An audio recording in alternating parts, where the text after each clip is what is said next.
Bismillahirrahmanirrahim. Assalamualaikum warahmatullahi wabarakatuh.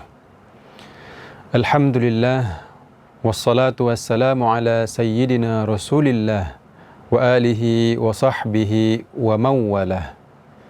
Pemirsa, kembali kita bertemu dalam program Serambi Tahsin, program yang diasuh oleh Serambi Video Produksi bekerjasama dengan Ikatan Alumni Timur Tengah Aceh. Saya Fitra Ramadhani, anggota tim Tahsin IKAT Aceh. Dalam kesempatan ini insya-Allah akan sama-sama kita mengkaji cara membaca Al-Quran yang benar, dimulai dari surah Quraisy.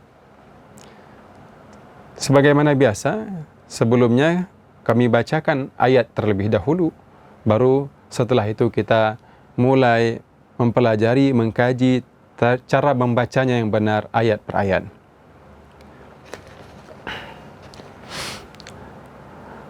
A'udzu billahi minasy syaithanir rajim. Bismillahirrahmanirrahim. Li'ilafi Quraisy ilafihim rihlatash shita'i was-sayf falya'budu rabb hadzal bait alladzi at'amahum min ju'in wa amanahum min khauf. Pemirsa yang dimuliakan Allah Subhanahu wa taala, pada ayat pertama yang berbunyi li'ila fi Quraisy. Li'ila, pada kata-kata ila itu terdapat mad tabi'i, kita baca dengan sedikit panjang, yaitu 2 harakat, tidak lebih. Li'ila, ya, dibaca 2 harakat, jangan dibaca terlalu panjang. Semisal li'ila, ya, itu sudah terlalu berlebihan. Li'ila fi Quraisy, ya. Kemudian qaf, ini adalah huruf isti'ala, dan huruf isti'ala itu sebagaimana yang telah disampaikan oleh guru-guru kita, selalu dibaca tebal. Kemudian kata-kata Quraisy itu ketika kita wakafkan dikenal dengan namanya mad lin, maddulin. Mad lin ini dibaca lembut saja, mengalir saja, Quraisy, ya. Dan panjangnya itu ada kalanya 2 harakat atau 4 harakat atau 6 harakat. Dan ini apabila biasanya dalam satu bacaan terdapat bersamaannya dengan mad arid disukun, maka bacaannya disesuaikan, yaitu sama dengan mad arid disukun atau lebih pendek daripada mad arid disukun. Kemudian ketika kita berhenti pada huruf shin, ya, huruf shin ini makhrajnya adalah di tengah lidah. Dan di antara sifat daripada huruf shin ini, ketika kita ucapkan dia keluar angin. Quraisy. Kemudian sifat yang istimewa, yang khusus terdapat pada huruf shin itu adalah sifat tafasyi, yaitu menyebarnya suara dari tempat keluarnya huruf shin sampai dikatakan itu menabrak bagian dalam daripada gigi seri atas. Li'ilafi Quraisy. Pada ayat selanjutnya, ilafihim rihlatash shita'i was-sayf. Pada sebahagian mushaf, mungkin itu tidak ditulis seperti pada mushaf yang kita lihat hari ini, yaitu diberikan baris tegak di bawah, yang itu menunjukkan bahwa cara membacanya dipanjangkan 2 harakat. Tapi ada sebagian mushaf dituliskan dalam bentuk hurufiyah, yaitu adalah mad tabi'i. Ila fihim, sama seperti yang di awal tadi. Kemudian pada kata-kata fihim, yaitu mim dalam keadaan sukun. Ketika mim dalam keadaan sukun, maka di situ ada sifat bainiyah. Suara huruf mim itu, bunyi huruf mim itu tidak langsung berhenti. Misalnya him, tidak demikian, tapi agak sedikit mengalir. Dan juga ada sifat gunnah, walaupun gunnahnya itu gunnah yang kurang. Jadi cara bacanya ila fihim, ya, tidak langsung berhenti. Rihlata, pada huruf ha, yaitu ha yang berada di tengah tenggorokan, makhrajnya dari tengah tenggorokan. Di antara sifat huruf ha itu adalah hamas, mengalir nafas, mengalir angin ketika kita ucapkan. Maka alirkan angin, rihlata, rihlata, ya. Asyita, rihlatasyita. Memasuki pada huruf shin terdapat tasydid, ya, karena itu ada alif lam syamsiyah. Dan dalam keadaan yang demikian, kembali kami ingatkan, ada sifat tafasyi, ya. Rihlatashi, rihlatashi, ya. Dan syita pada huruf ta ini terdapat mad muttasil, mad wajib muttasil, yang mana durasinya atau panjangnya itu antara boleh dibaca 4 ataupun 5 harakat, ya. Rihlatasyita'i was-saif. Namun apabila kita membacanya 4 harakat, maka sebaiknya selanjutnya apabila bertemu dengan mad muttasil, maka dibaca 4 harakat juga. Rihlatasyita'i, ya, jangan sampai hamzah setelah huruf ta ini menjadi hilang.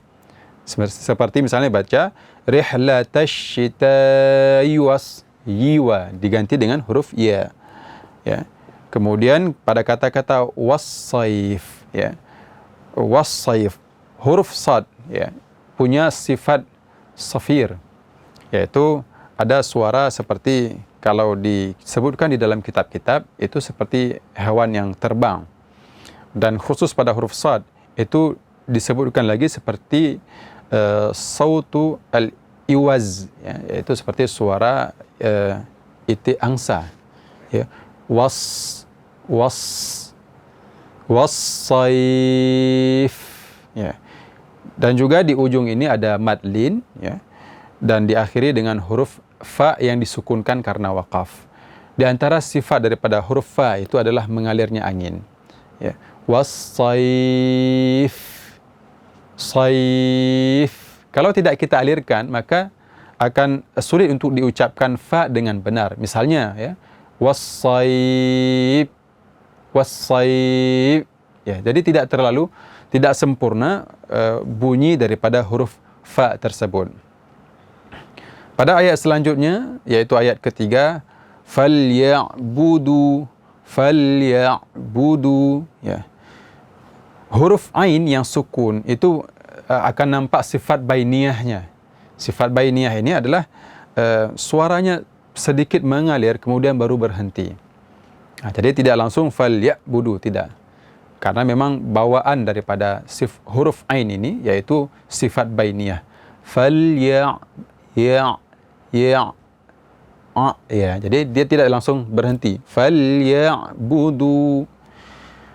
Huruf dal itu makhrajnya ada di ujung lidah dengan pangkal gigi seri atas. Falyabudu, du, ya. Bukan ke belakang, ya. Terkadang kita sering membacanya falyabudu. Du orang Aceh agak sedikit berbeda. Namun du, dal, huruf dal pada pengucapan huruf Arab itu berada di ujung lidah dengan pangkal gigi seri atas. Falyabudu, ya. Dan du dibaca 2 harakat. Rabb hadzal bait.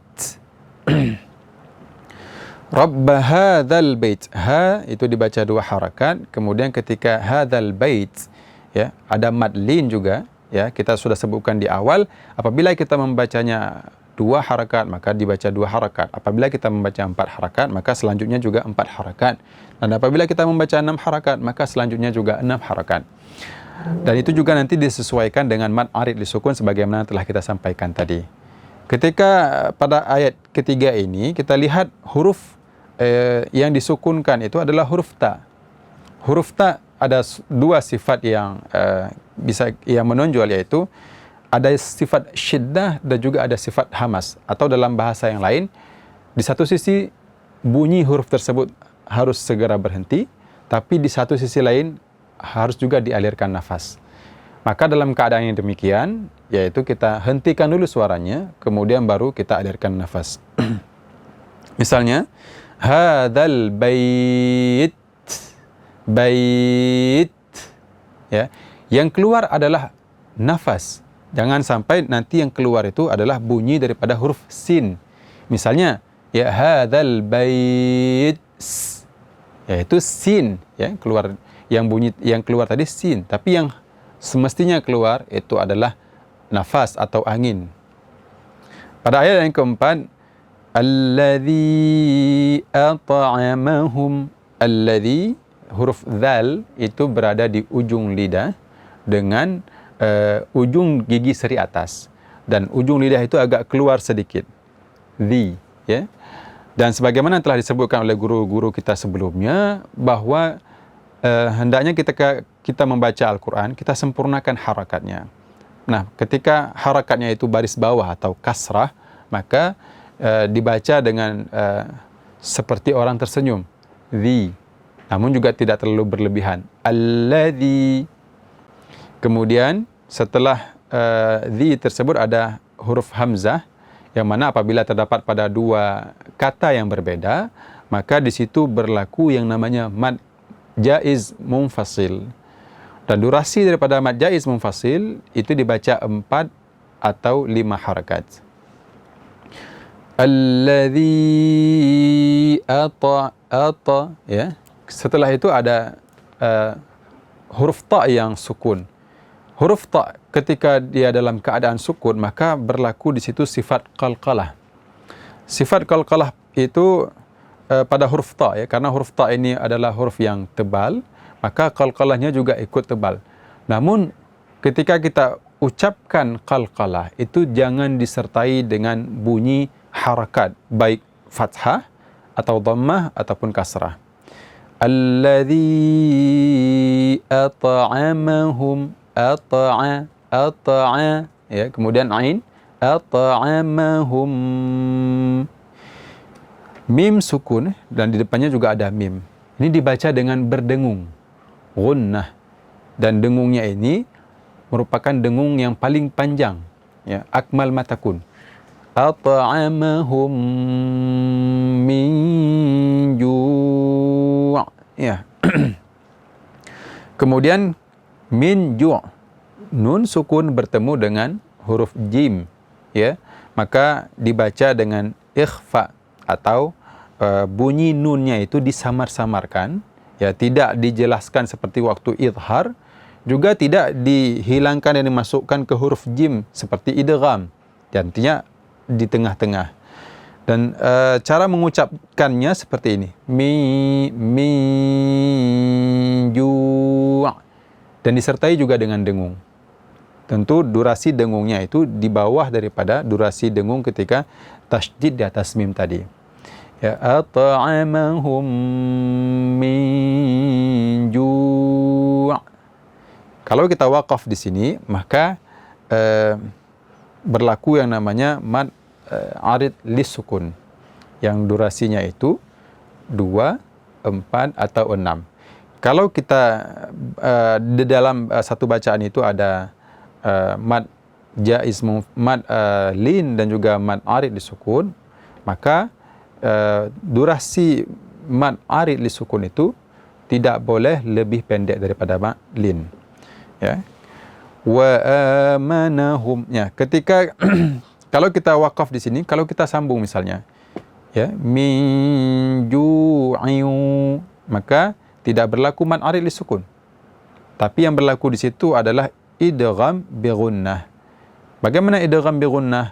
Bunyi nun pada tanwin ain itu dimasukkan ke huruf waw, ya, ju'in, dan disertai dengan dengung, ya, min ju'in wa amanahum, wa mad badal 2 harakat, wa amanahum hum, sama seperti di atas tadi, seperti pada kata-kata at'amahum, maka di sini juga berlaku demikian, wa amanahum, ya, dibaca dengan dengung yang paling sempurna. Durasinya lebih panjang daripada dengung-dengung pada ketika nun dan mim sukun yang lainnya. Wa amanahum min khauf. Min khauf. Nun pada kata-kata min ini dibaca dengan jelas. Karena di sini hukumnya adalah izhar.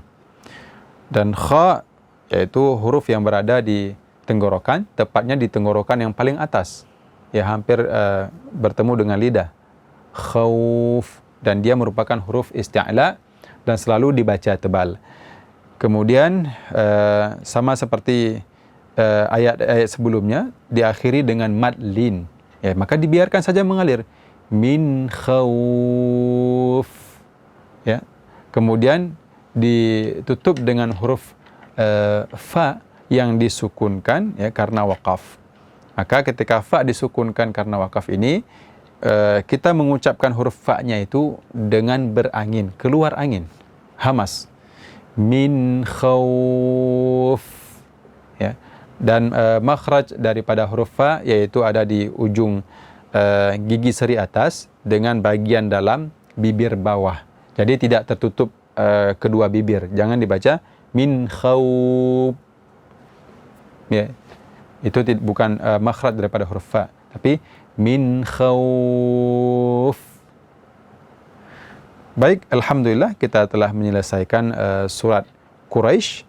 Mudah-mudahan bermanfaat bagi kita semua. Hadani Allah wa iyyakum ajma'in. Subhanakallahumma wa bihamdika asyhadu an la ilaha illa anta astaghfiruka wa atubu ilaik. Wassalamualaikum warahmatullahi wabarakatuh.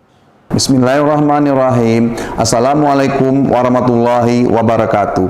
Marhaban ya Ramadan, bulan suci kembali tiba. Saat yang tepat untuk menyucikan diri dari segala dosa. Saya Muhammad Syah, Direktur Utama Bank Aceh beserta manajemen dan seluruh karyawan karyawati mengucapkan selamat menunaikan ibadah puasa Ramadan 1444 Hijriah. Jadikan ibadah puasa sebagai momentum untuk memperkokoh iman kita kepada Allah Subhanahu wa taala. Gunakan mobile app banking Action Bank Aceh untuk kenyamanan dan kemudahan transaksi Anda. Wassalamualaikum warahmatullahi wabarakatuh.